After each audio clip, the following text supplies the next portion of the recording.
En tout cas, on parlait des Winamax Series et on a quelqu'un qui a perfé sur ces Winamax Series qui a été absolument exceptionnel. C'est Louis Linard. Il est avec nous. Salut Louis. Salut tout le monde. Salut Louis. Salut.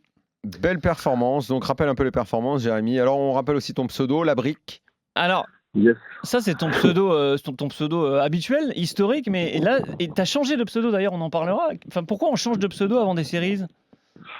Bon, on change de pseudo avant les séries pour être moins reconnu et qu'on ait un petit peu moins de notes sur nous et qu'on puisse un peu adapter notre jeu de manière un petit peu différente. Donc c'est un avantage qui est quand même assez conséquent. C'est incroyable. 160 000 € de gains depuis début avril. Tu es le MVP du festival. C'est lui qui a réalisé le plus de places payées, le plus Le de most gains. value player. Exactement. Est-ce que tu joues en value d'ailleurs? Pas trop. Ouais, 170 tournois disputés, mais c'est comment tu fais pour une telle fréquence? T'es resté enfermé chez toi sans bouger, t'as respiré, t'es allé aux toilettes de temps en temps? Non, c'était assez incroyable. En plus, je suis un peu obligé de bouger comme je suis jeune papa, etc. Ah ouais. Je dois m'occuper un petit peu du fiston également. Après, j'ai la chance d'avoir ma femme qui était là au moins le matin pour s'en occuper. Ensuite, encore les assistantes maternelles qui bossaient encore. Donc, ça va, j'ai réussi à me reposer quand même. Mais ouais, ça pousse pas mal. Et puis, j'essaie de faire en sorte d'être le plus en forme possible pour le soir, quoi. Donc là, il y a une victoire sur l'event 145, un 8 Max Championship pour 40 000 €. Runner-up de l'event 167, troisième du 6 Max Championship. Et là, mercredi soir, 90 000 Là, tu vas €. avoir de quoi te payer des assistantes maternelles à domicile. Hein. Des asthmates. Ouais. Non, elles sont très bien. Je vais les garder. Donc c'est une quinzaine complètement folle. En fait, tu n'as quasiment plus besoin du live. Tu peux rester les fesses vautrées dans le canapé et faire ça chez toi, quoi. Ouais, en plus, moi, j'ai toujours été quand même plus un joueur online que live dans tous les cas. Donc, effectivement, ça me va plutôt bien ces confinements, etc. Mais après, bon, c'est sympa de voir du monde aussi quand le live pourra rouvrir. Après, effectivement, c'était une dizaine qui était assez folle pour moi. Beaucoup de réussite et voilà, canon, quoi. Et cinquième sur plus de 40 000 joueurs, donc on le disait, un tournoi complètement fou.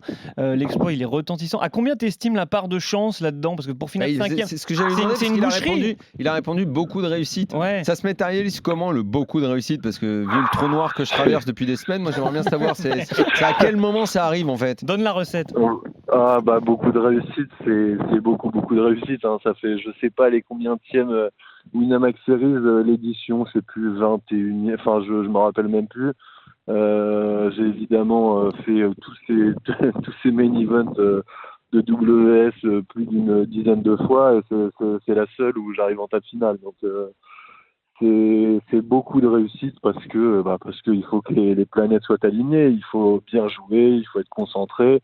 Et il faut en plus avoir justement ce brin de réussite, les coups à tapis pré-flop qui partent et qui gagnent. Enfin, c'est une multitude de facteurs qui entrent en compte pour pouvoir arriver jusque-là, quoi. J'étais assez étonné l'autre jour, je t'ai envoyé un texto, c'était quelques heures après ta cinquième place où tu remportes 90 000 €, ça devait être vers 9 h du matin et tu m'as répondu tout de suite, je me suis dit mais c'est fou, il vient de remporter 90 000 €, à 9 h du matin il me répond, ça veut dire on peut réussir à concilier la vie de père et la vie de joueur de poker? Ça, j'ai l'impression que c'est tout un à fait. message auto-message, Jérémy. C'est pour toi. Toi qui es jeune Ouais, je la pose papa, pour moi. tu es en train de te dire, est-ce que moi aussi, en changeant 2-3 couches en même temps, je peux faire un tournoi? Non, mais effectivement, c'est quelque chose. Mais après, ça requiert de l'organisation, évidemment. C'est quand même moins facile qu'avant, hein. Mais une fois qu'on a une bonne organisation, un climat familial qui est sain et positif, évidemment, tout est possible. Mais d'ailleurs, qu'est-ce que ta femme, ta famille en général pense de ça, que tu sois joueur de poker?